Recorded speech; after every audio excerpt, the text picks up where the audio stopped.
Next we are going to start reaction involving cleavage of oxygen hydrogen bond. अब इसमें क्या होगा, we will see the various reaction जहाँ पे OH bond will react. ठीक है, first of all we are going to start with the acidic character of alcohol. देखो अभी क्या होगा, ये आपका अल्कोहल है, अगर आप इसमें बेस डालेंगे तो ये जो हाइड्रोजन है being very acidic since it is attached with oxygen, ये निकल जाएगा and you will get the formation of alkoxide ion. ठीक है, similarly reaction with active metals, if you have methanol and allow it react with the sodium metal, तो क्या होगा, ये जो हाइड्रोजन है ना it will be out and ये सोडियम इस ऑक्सीजन के साथ कंबाइन करके it will form sodium methoxide along with the hydrogen gas. Similarly reaction with metal hydride, देखो सोडियम हाइड्राइड या मैग्नीशियम हाइड्राइड कुछ भी हो सकता है. ठीक है, if you allow methanol to react तो आपको मिलेगा sodium methoxide along with the hydrogen gas.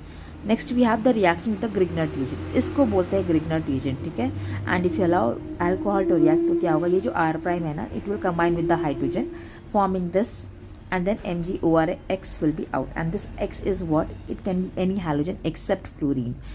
Next the same has been explained with the help of this example, just go through once.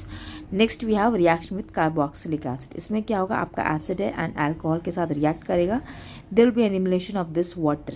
ठीक है, and this part of the acid and this part of the alcohol will combine together forming an ester along with the water here which has been explained again with the example. ठीक है, acid लिया है, acetic acid along with the ethanol, allow them to react, that is eliminate the water part and you will get the desired product.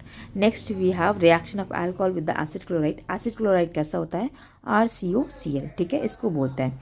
अभी यहाँ पे alcohol है, acid chloride के साथ रिएक्ट करेगा तो क्या होगा, ये हाइड्रोजन और क्लोरीन है, it will be out and it will be resulting into the formation of the ester.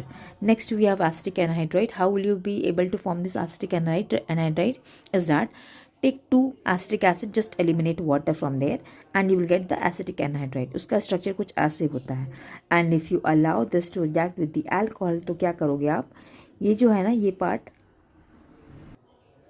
इसमें ये हाइड्रोजन को यहाँ से हटा के इसके साथ कंबाइन करो and this attach this part of CH3CO with us and you will get that 2 part, that's one is alcohol ester part, the other is acid part. Okay.